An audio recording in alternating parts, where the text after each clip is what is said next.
우리는 모든 결정의 순간을 살아갑니다. 뭐 직장에서의 그 진로를 정해야 하는 순간, 또 가정에서 자녀를 위해 방향을 선택해야 하는 순간, 혹은 신앙적으로 타협할 것인가 믿음을 지킬 것인가의 갈림길에 서는 순간들이 있습니다. 그 결정의 순간에 중요한 것은 결정의 크기가 아니라 그 중심에 어떤 마음이 있는가입니다. 겸손한 마음은 하나님의 뜻을 구하지만 교만한 마음은 자기 뜻을 밀어붙입니다. 결국 그 마음의 차이가 한 인생을 세우기도 하고요, 무너뜨리기도 한다는 겁니다.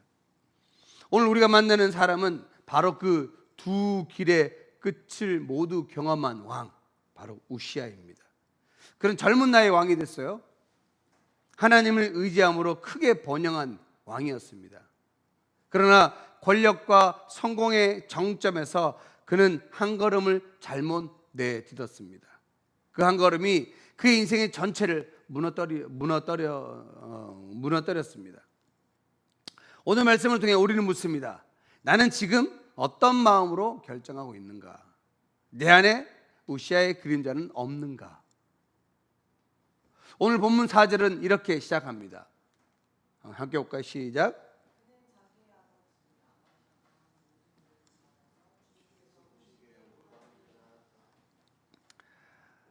16살 소년이 왕이 되었습니다. 16살이면 아직 세상 경험이 많지 않습니다. 그는 아버지 아마시아의 실패를 곁에서 지켜봤을 것입니다. 하나님께 순종하다가도 교만해졌을 때 어떤 결과가 오는지 알고 있었습니다. 그래서 그는 초기에 하나님을 찾는 왕이 되기로 결단합니다. 그의 곁에는 하나님을 경외하도록 가르쳐주는 스가랴라는 사람이 있었습니다. 하나님은 스가랴를 통해 우시아에게 지혜를 주셨고, 우시아는 그 말씀에 귀를 기울였어요. 그 내용을 성경은 이렇게 이야기합니다. 우리 함께 볼까요? 시작. 그의 곁에는 하나님을 경외하도록 가르쳐주는 스가랴가 있었는데, 스가랴가 살아있는 동안 우시아는 하나님의 뜻을 찾았다. 그가 주님의 뜻을 찾는 동안은 하나님께서 그가 하는 일마다 잘 되게 하여 주셨다. 여러분, 여기서 중요한 표현이 있어요. 우시아가 여호와를 찾는 동안, 그가 주님의 뜻을 찾는 동안이라는 것입니다. 즉, 형통의 조건은 단순히 하나님을 믿는 믿음이 아니라 주님의 뜻을 찾는 태도에 있습니다. 오늘 우리의 삶에도 마찬가지일 겁니다.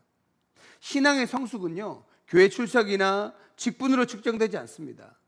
하나님의 뜻을 찾는 태도, 그것이 바로 성숙한 신앙의 핵심이라는 사실입니다. 우시아는요, 이 태도로 나라를 세워 나갔습니다. 그래서 오늘 말씀 읽었지만 블레셋을 무찌르기도 하고 도시를 건설하고 농업과 군사 제도를 강화했습니다. 나라의 경제는 점점 풍요로워졌고요, 예루살렘에서는 새로운 무기가 만들어졌습니다.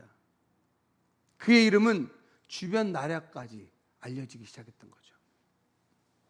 그래서 성경 오늘 본문은 15절은 이렇게 이야기합니다. 15절 하반절입니다. 시작. 그의 명성이 사방으로 퍼졌고 하나님께서 그를 도우셨으므로 그는 매우 강한 왕이 되었다. 여러분, 이 우시아 왕의 성공의 비결이 뭘까요? 그의 명성이 사방으로 퍼졌고, 그 다음 하나님께서 그를 도왔기 때문에 그는 매우 강한 왕이 되었습니다. 그의 성공의 배후에는 언제나 하나님의 도우심, 하나님의 손길이 있었다는 사실입니다. 그런데 여러분, 이 성공이 그를 서서히 무너뜨리기 시작했습니다. 성경은 이 내용을 아주 간결하게 그러나 치명적으로 말합니다. 자, 16절 상반절입니다. 시작. 우시아 왕은 힘이 세워지면서 교만하게 되었다. 우리 다시 한번, 우시아 왕은 힘이 세워지면서 교만하게 되었다. 이 한 문장이 그의 인생을 갈라놓았습니다. 우시아는 왕으로서 모든 것을 가졌어요. 우리가 읽었지만, 본문을 읽었지만, 그는 권력도 가졌고요, 명예도 가졌고요, 부도 가졌고요, 또 군사력도 가졌고요, 기술력, 어느 하나 부족함 없는 모든 것들, 왕으로서 가질 수 있는 모든 것들을 갖췄어요. 그러나 16절 이후부터 그는 한 가지를 잃었습니다. 하나님을 향한 두려움. 그걸 다른 표현으로 하면 하나님을 경외하는 경외함이죠. 하나님 향한 두려움이 사라지고 말았습니다. 사람이 강해지면요, 교만은 자연스럽게 따라옵니다. 처음에는 조심스럽게 시작된 자부심이 어느새 하나님을 향한 의존을 밀어내버립니다. 어느 순간부터 내가 여기까지 온 것은 하나님의 덕이 아니라 내 실력 때문이야. 내가 노력해서 된 것이야. 그러다 보면 하나님 없이도 나는 괜찮을 거야 라는 생각이 점점 지배해버리기 시작한다는 겁니다. 우시아는요, 그 마음으로 성전에 들어갑니다. 그것은 제사장만 들어갈 수 있는 자리, 하나님이 지정해 놓으신, 하나님이 말씀하신 경계선이었어요.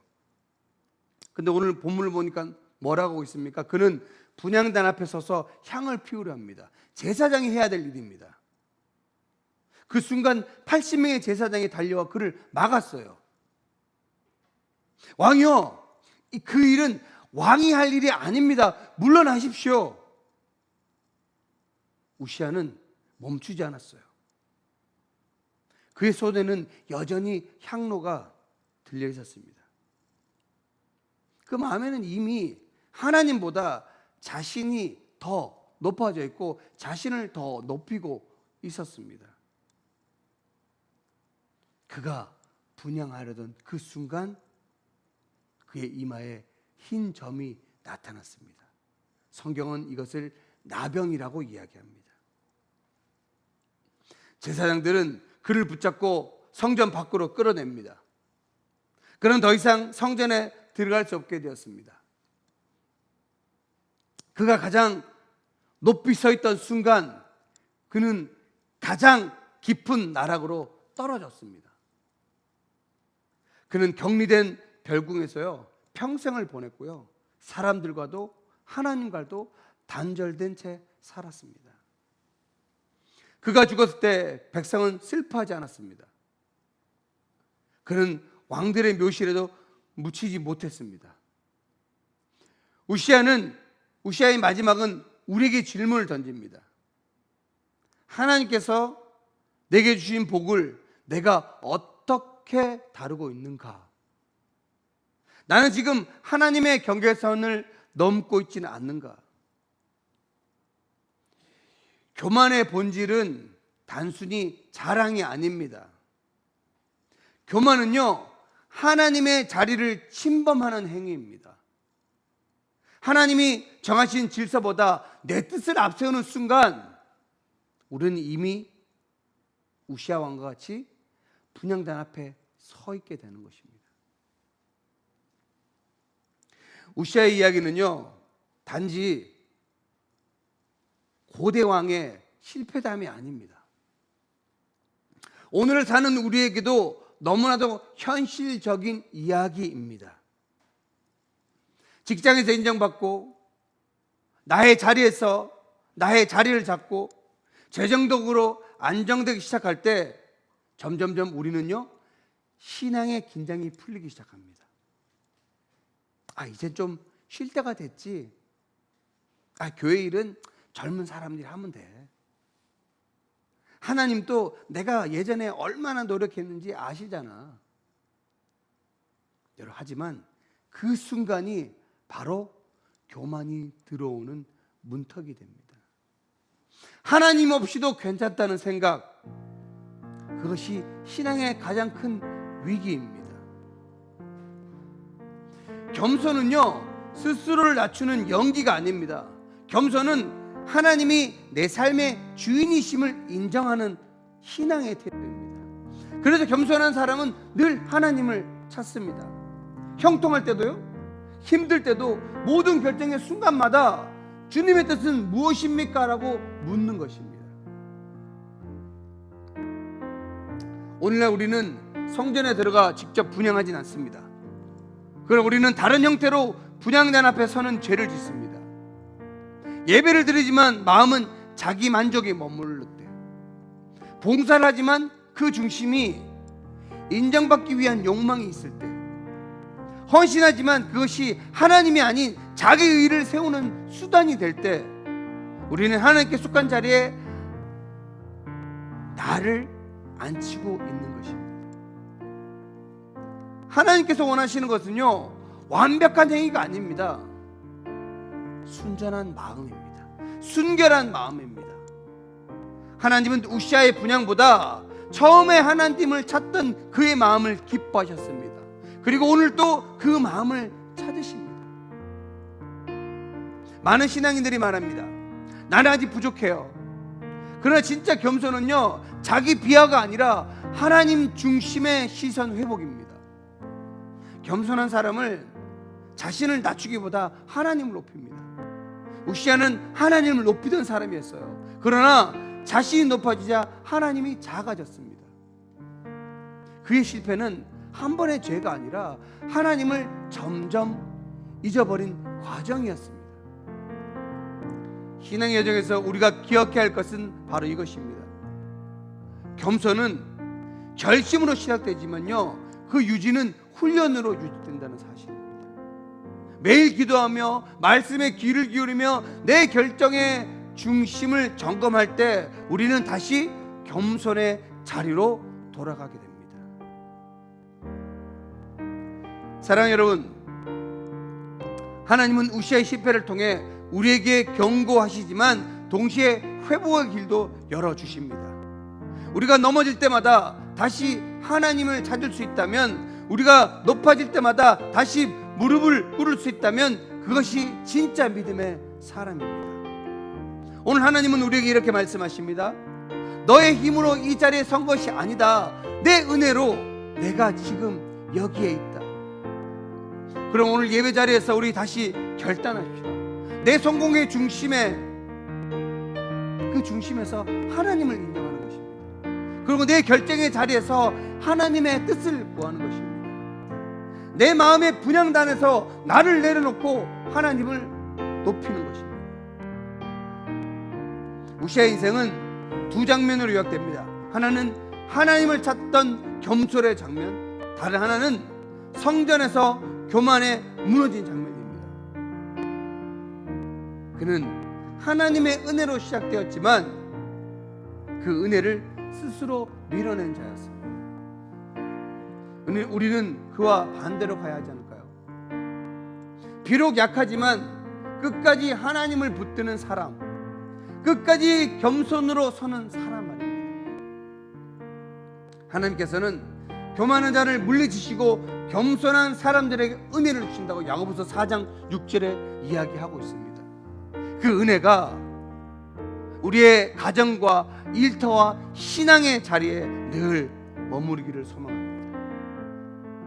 교만의 경계선에서 멈추고 겸손의 자리로 돌아가라. 그 결단이 오늘 우리의 삶을 다시 복되게 하길 소망합니다. 한 주간 그 복을 누리며 하나님 앞에 나아가는 우리 모두가 되시기를 주의 이름으로 축원합니다. 사랑하는 성도 여러분, 오늘 말씀 속에서 우리는 우시아 왕의 이야기를 통해 한 가지 중요한 사실을 보았습니다. 하나님을 의지할 때 형통했지만 스스로 높아졌을 때는 그는 무너졌습니다. 우리 인생에도 그런 순간들이 있습니다. 하나님의 은혜를 세워졌는데 어느새 그 은혜를 잊고 내 힘으로 살아가는 순간이 찾아옵니다. 성공과 안정, 익숙함 속에서 교만이 마음에 자리 잡을 때 하나님은 다시 우리를 겸손한 자리로 부르십니다. 이 시간 우리 잠시 눈을 감고 하나님 앞에 한번 서봅시다. 주님, 내 마음의 분향단 앞에서 내가 얼마나 나를 높였는지 보여주시옵소서. 다시 겸손으로, 다시 순종으로 돌아가게 하옵소서. 우리 시간 교만을 내려놓으며, 혹시 우리 안에 그런 마음이 있다면 교만을 내려놓고 주님 앞에 나아가서, 주님, 내 안에 숨은 교만을 비춰주셔서 그 교만을 회개하며 나아가는 시간 되길 원합니다. 그리고 하나님을 의지하며 또 이 믿음이 회복되기를 함께 기도하길 원합니다. 그리고 마지막으로 겸손히 순종하며 사는 삶을 살겠노라 우리 결단하며 이 시간 주여 한번 외치고 우리 한 목소리로 기도합니다. 사랑하리가 풍성하신 하나님 아버지, 오늘 말씀을 통해 우시아의 왕의 삶을 비추시며 우리의 마음을 돌아보게 하심을 감사합니다. 하나님, 우리 안에도 교만이 넘칩니다. 하나님의 은혜로 세워졌으면서도 어느새 그것을 잊고 내 힘으로 이룬 것처럼 생각할 때가 많았습니다. 주님, 그 마음을 용서하여 주옵소서. 다시 겸손으로, 다시 순종으로 돌아가기 원합니다. 내 인생의 주인이 나 자신이 아니라 하나님이심을 고백합니다. 내가 세운 분향단이 아니라 주님의 뜻이 세워지는 삶이 되게 하옵소서. 우리의 일터와 가정, 교회와 사역의 자리에 항상 하나님이 중심이 되시고 우리가 하는 모든 결정 속에 주님의 뜻이 드러나게 하옵소서.